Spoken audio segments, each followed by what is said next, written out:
नमस्कार दोस्तों, वी के नॉलेज इलेक्ट्रिकल में आप सभी का स्वागत है। दोस्तों, इंग्लिश आज से थ्योरेटिकल क्लासेज शुरू कर रहे हैं आप सभी के लिए। कंपटीशन एग्ज़ाम जितने भी होते हैं जहां इंग्लिश आपको काम आती हो, आज से रेगुलर आपको क्लासेज दी जाएगी। आपका सपोर्ट चाहिए बस। क्लासेज का हमें फीडबैक ज़रूर दें, आपको क्लास कैसी लगी। पसंद आता है तो लाइक करना है, दोस्तों को शेयर करना है। अगर सिस्टम सही चल गया मैथ आपके इंग्लिश का, तो जल्दी आपको मैथ और रीजनिंग भी प्रोवाइड करवाएंगे, क्योंकि जितने भी एग्ज़ाम्स हो रहे हैं इंग्लिश, हिंदी, मैथ, रीजनिंग, ये 4 सब्जेक्ट तो बड़े काम आते हैं। तो आज से हम क्लासेज शुरू कर रहे हैं। सर आपको इंग्लिश पढ़ाएंगे और फीडबैक हमें ज़रूर देना कैसा है।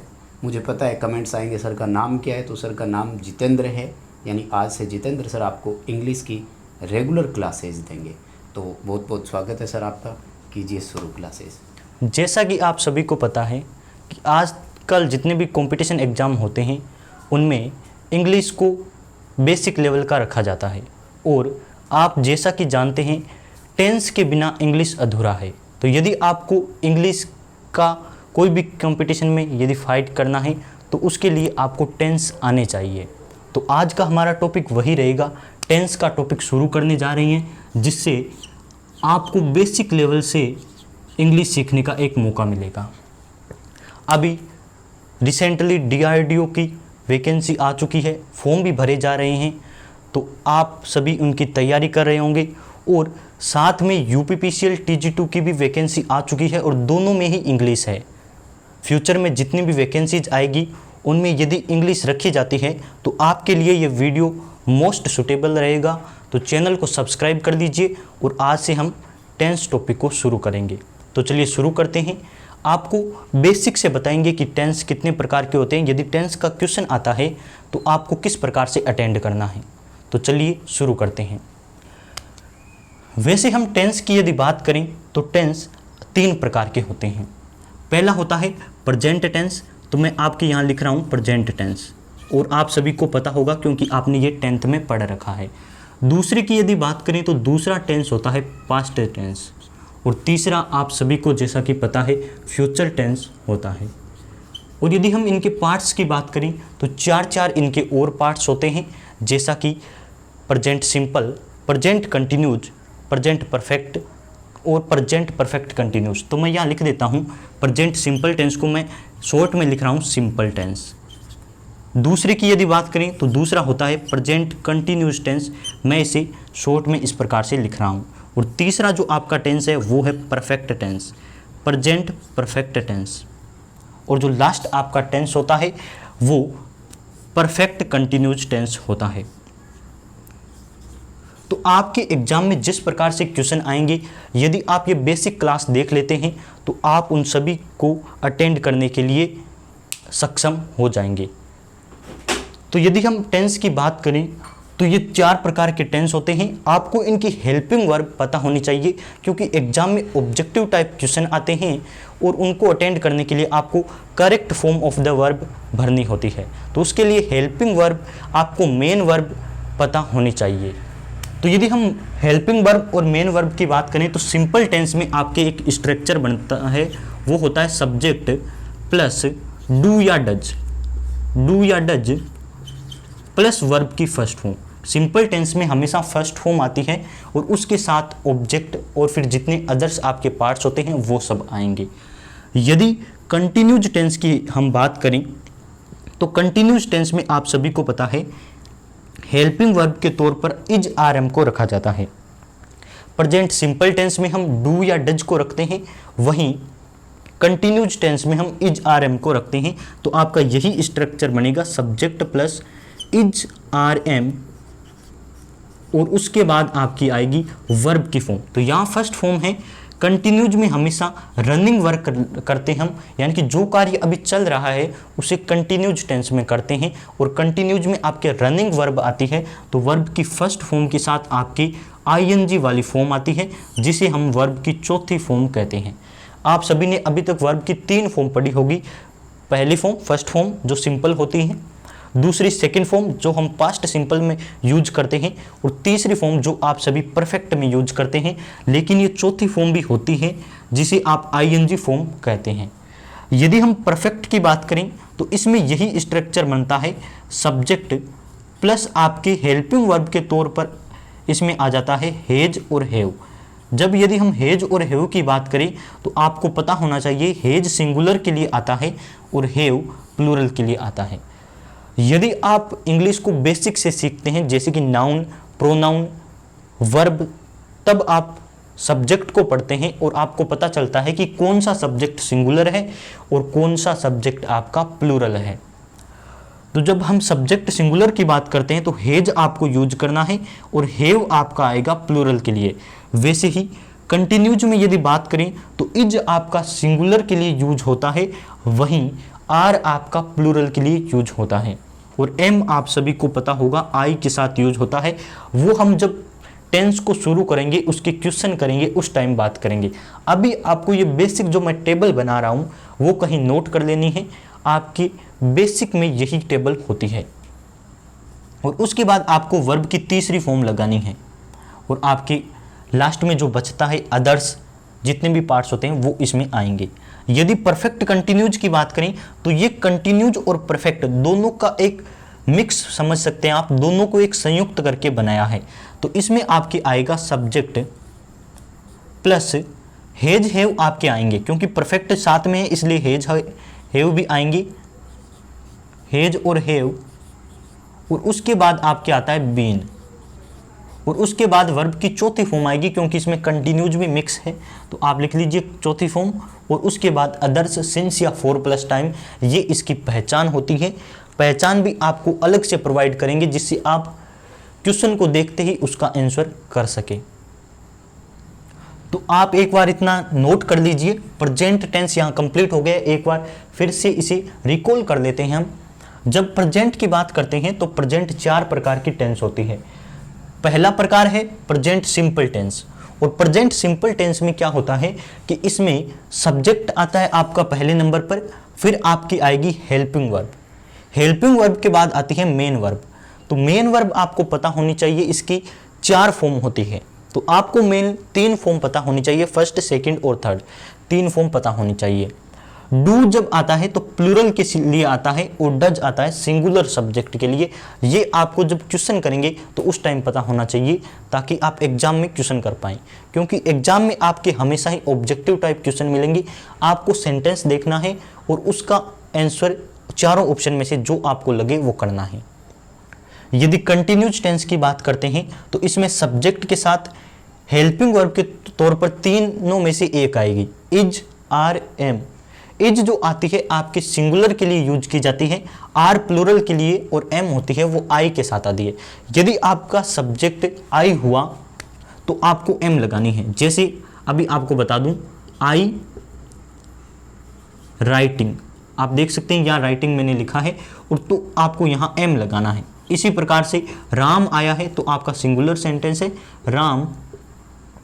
गोइंग आप देख सकते हैं, गोइंग टू मार्केट या टू स्कूल आपका होगा, तो यहाँ इज आएगा क्योंकि ये सिंगुलर है। तो आप समझ गए होंगे। उसी प्रकार से जब दे आएगा या फिर यू आएगा तो वह प्लूरल हो जाता है, और उस टाइम आपको आर यूज करना है। तो एक बार आप इतना नोट कर सकते हैं। आगे यदि परफेक्ट की बात करें तो इसमें सब्जेक्ट के साथ हेज और हैव आती है। हेज सिंगुलर के लिए मैंने आपको बताया है, और हैव आपके प्लूरल के लिए। वहीं वर्ब की तीसरी फॉर्म आएगी, यानी कि आपको याद होनी चाहिए गो, वेंट और गो, गोन। ये आपकी 3 फॉर्म आपको पता होनी चाहिए। पहली फॉर्म गो होती है, दूसरी गोन, वेंट और तीसरी गोन। ये आपको फॉर्म पता होनी चाहिए, जिससे आप एग्जाम में इन क्वेश्चन को अटेंड कर पाएँ। और जब हम परफेक्ट कंटिन्यूज की बात करते हैं, वैसे तो एग्जाम में इसके क्वेश्चन आते नहीं हैं, क्योंकि मेन ये 3 टेंस होते हैं। वहीं पास्ट में भी 3 टेंस होते हैं, और फ्यूचर में सिर्फ 1 टेंस आपके एग्जाम में पूछा जाता है। लेकिन आपको एक्टिव पैसिव में इसके क्वेश्चन देखने को मिल सकते हैं, इसलिए आपको ये पढ़ना जरूरी है। तो एक बार नोट कर लीजिए, इसके बाद हम पास्ट की बात करते हैं। तो आप सभी ने इतना नोट कर लिया होगा। अब हम बात कर लेते हैं पास्ट टेंस की। तो पास्ट में भी यही 4 होते हैं, सिंपल, कॉन्टिन्यूज, परफेक्ट और परफेक्ट कंटिन्यूज। तो हम चारों को अलग से नोट कर लेते हैं। जब हम पास्ट सिंपल की बात करते हैं तो इसमें आपको एडवर्ब के तौर पर यस्टरडे, अगो, लॉन्ग अगो इस प्रकार से देखने को मिलता है। जब हम टेंस को बारीकी से यदि इसके एग्जाम्पल के साथ करेंगे तब इसकी बात करेंगे। अभी केवल ये टेबल आपको नोट करनी है। तो यदि सिंपल में बात करें तो इसका स्ट्रक्चर बनता है सब्जेक्ट आपके, उसके बाद वर्ब की सेकंड फॉर्म और उसके बाद आपका ऑब्जेक्ट। ये इसकी सिंपल सी फॉर्म होती है। सबसे इजी टेंस माना जाता है पास्ट सिंपल टेंस। तो इसकी ये आपको स्ट्रक्चर पता होनी चाहिए। दूसरा एक और स्ट्रक्चर बनता है, ये होता है एफर्मेटिव सेंटेंस के लिए। जब हम नेगेटिव और इंटेरोगेटिव सेंटेंस की बात करते हैं तब आपको दूसरी स्ट्रक्चर भी एक फॉलो करनी होती है। तो उस टाइम जब हम इंटेरोगेटिव और नेगेटिव सेंटेंस की बात करते हैं तो उसमें आता है subject plus did plus verb की first form, did plus verb की फर्स्ट फॉर्म। तो ये आपको पता होना चाहिए। इंटेरोगेटिव और नेगेटिव में डिड के साथ पहली फॉर्म यूज की जाती है, जबकि एफर्मेटिव सेंटेंस में वर्ब की दूसरी फॉर्म यूज की जाती है। यही मोस्टली ज़्यादा गलतियां होने के चांस होते हैं। तो ये आप बारीकी से इसे देख लीजिए। जब भी इंटेरोगेटिव और नेगेटिव सेंटेंस होंगे तो आपको सब्जेक्ट के साथ डिड प्लस वर्ब की पहली फॉर्म यूज करनी है। जैसे आप समझ लीजिए कोई एग्जाम्पल आ गया है, उसमें आपको नोट यूज करना है, यानी कि आपको ब्रैकेट में नोट दे रखा है और उसके बाद आपको फर्स्ट फॉर्म दे रखी है इस प्रकार से कि यह है सेंटेंस आपका। यहां आपको खाली जगह है, I not read this letter yesterday. इस प्रकार से आपको एग्जाम्पल दिया है और अब आपको करना है, तब आपको पता होना चाहिए नोट होता है ना, नोट होता है ना, वो हमेशा ही तीसरे स्थान पर आता है। तो ये आपका आई जो सब्जेक्ट है ये पहले स्थान पर है और ये नोट हमेशा तीसरे स्थान पर आएगा, इसलिए आपको डिड की आवश्यकता होती है। तो आपका यहाँ डिड आएगा और डिड के बाद जब नोट लगाएंगे तो ये नोट का ग्रामर में रूल होते हैं। जैसे एक मैं आपको एग्जाम्पल के तौर पर बताऊं तो नोट तीसरे स्थान पर आता है, ये एक ग्रामर का रूल ही है। और जब भी एक दूसरे रूल की बात करते हैं तो टू आ जाता है ना किसी सेंटेंस में, उसके बाद हमेशा वर्ब की फर्स्ट फॉर्म आती है। ये भी एक ग्रामर का रूल होता है। दूसरे रूल की यदि बात करें तो आप समझ लीजिए कि जैसे ही टू आ जाता है उसके बाद हमेशा वर्ब की फर्स्ट फॉर्म आती है। कोई भी मॉडल आ जाए ना तो मॉडल के बाद हमेशा वर्ब की पहली फॉर्म आती है। ये ग्रामर के कुछ बेसिक रूल्स है जो आपको पता होने चाहिए। यदि आपको एग्जाम में क्वेश्चन अटेंड करने हैं तो आपको ये नोट्स पता होने चाहिए। ये रूल्स होते हैं ग्रामर के जो बेसिक में आपको पता होने चाहिए, जिससे आप कोई भी सेंटेंस गलत नहीं करेंगे। तो यदि बात करें तो डिड प्लस वर्ब की फर्स्ट फॉर्म आएगी। ये इंटेरोगेटिव और नेगेटिव सेंटेंस के लिए होता है। जब भी हम कंटिन्यूज की बात करते हैं, दूसरा आपका है पास्ट कंटिन्यूज टेंस। और पास्ट कंटिन्यूज टेंस में होता है सब्जेक्ट के बाद आपकी आएगी सब्जेक्ट प्लस वाज वर। तो आपने वोज और वर इंग्लिश में बहुत बार पढ़ा होगा। ये आपके कंटिन्यूज की है, पास्ट कंटिन्यूज की हेल्पिंग वर्ब के तौर पर आती है। और उसके बाद आपकी वर्ब की चौथी फॉर्म, जिसे आप कहते हैं वर्ब की फर्स्ट फॉर्म के साथ आईएनजी वाली फॉर्म, और उसके बाद आपका ऑब्जेक्ट। ये होता है पास्ट कंटिन्यूज टेंस का स्ट्रक्चर। तो यदि आपको सेंटेंस में कहीं भी इस प्रकार का मॉडल दिखे तो आपको समझना है ये टेंस कौन सा है, पास्ट कंटिन्यूज टेंस। और पास्ट कंटिन्यूज टेंस के अकॉर्डिंग आपको हेल्पिंग वर्ब और भरनी होती है। इसके बाद हम एक बार एडवर्ब का टॉपिक भी करेंगे, जिससे आपका टेंस का सारा डाउट क्लियर हो जाएगा और आप टेंस को बारीकी से समझ जाएंगे, टेंस का कोई भी क्वेश्चन गलत नहीं करेंगे। तो ये आपके पास्ट कंटिन्यूज का स्ट्रक्चर हो गया।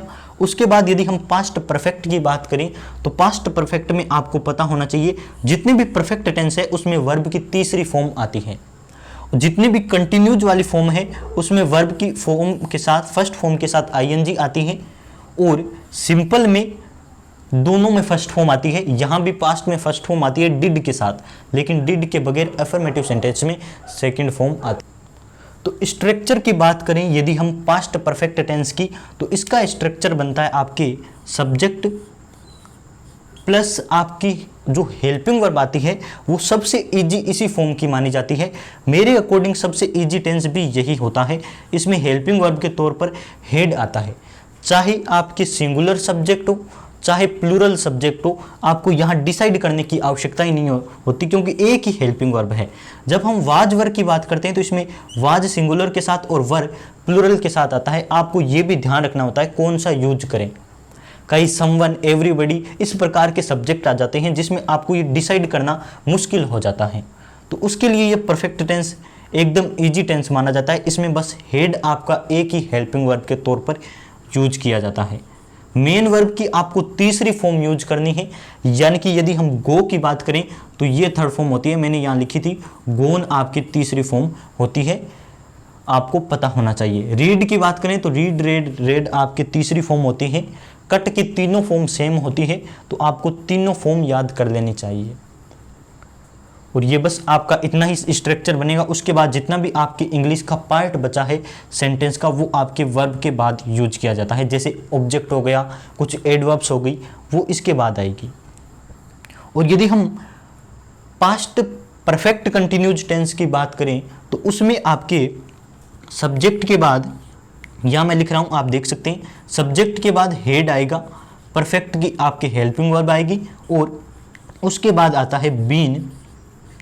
वर्ब की चौथी फॉर्म आती है, मैंने जैसा कि कहा आपको कि परफेक्ट कंटिन्यूज हो चाहे कंटिन्यूज हो, इनमें आपके वर्ब की चौथी फॉर्म जिसे हम कहते हैं आईएनजी वाली फॉर्म, इसे मैं यहाँ ब्रैकेट में लिख देता हूँ कौन सी फॉर्म होती है। वर्ब की फर्स्ट फॉर्म के साथ आपकी आईएनजी फॉर्म को हम वर्ब की फोर्थ फॉर्म के नाम से जानते हैं। और उसके बाद आपका ऑब्जेक्ट होगा, सिंस या फॉर प्लस टाइम होगा, लेकिन आपके टाइम है ना पास्ट का होता है। जब हम प्रेजेंट सिंपल यानी कि प्रेजेंट टेंस के कंटिन्यूज की बात करते हैं तो उस टाइम आपका ये जो टाइम होता है वो प्रेजेंट का होता है, लेकिन पास्ट के टाइम आपको पास्ट का टाइम यूज करना है, जिससे आपको पता चल जाएगा कि टेंस कौन सा सेंटेंस किस टेंस का होता है। ये आपके पास्ट और प्रेजेंट टेंस कंप्लीट हो गए। बेसिक से तो नहीं हुए, लेकिन आपको ये टेबल नोट कर लेनी चाहिए। यदि आपको ये टेबल पूरी याद है तो आप कोई भी सेंटेंस गलत नहीं करेंगे। चलिए फ्यूचर की बात कर लेते हैं। तो फ्यूचर में आपको सब्जेक्ट, फ्यूचर सिंपल की बात हो रही है, सब्जेक्ट आएगा, उसके बाद विल और सेल, यहां ज्यादा कंफ्यूजन होता है, विल और सेल, और उसके बाद वर्ब की फर्स्ट फॉर्म, और उसके बाद ऑब्जेक्ट होगा, एडवर्ब होगी, वो तो होता ही है। मेन स्ट्रक्चर बस इतना है। और विल और सेल का मैं डाउट दो तरीके से करने वाला हूं। वैसे तो ऑक्सफोर्ड ने विल और सेल दोनों में से एक को रखा है, सेल को ऑक्सफोर्ड ने हटा दिया है, अब केवल विल आपका रहा है। यानी कि ऑक्सफोर्ड के अकॉर्डिंग आपके सेंटेंस का सब्जेक्ट, यानी कि सब्जेक्ट कितने होते हैं आपको पता होनी चाहिए, I, we, you, they, he, she, it, जितने भी आपके सब्जेक्ट होते हैं उनमें से ये जो मैंने लिखे हैं ये प्लूरल सब्जेक्ट हैं। और सिंगुलर की बात करें तो उसमें होता है ही, सी, इट, या फिर किसी का नाम, ये सिंगुलर होते हैं। पहले जब हम पढ़ते थे 8th और 10th में, उस टाइम की बात है, तो उसमें विल और सेल दोनों को माना जाता था। विल और सेल दोनों ही फ्यूचर की हेल्पिंग वर्ब के तौर पर काम करते थे। विल को हमें प्लूरल के साथ यूज करना था और सेल को हमें सिंगुलर के साथ। लेकिन ये आपने पढ़ा होगा, सुना होगा, लेकिन जब हमने पढ़ा था उस टाइम था कि आई और वी है, इसमें आपको करना है सेल यूज, और आई और वी को छोड़कर ये जितने भी हैं इनके साथ आपको विल यूज करना है। ऑक्सफोर्ड ने ये नियम बनाया कि इसमें आपको सेल को पूरी तरह से हटा दिया।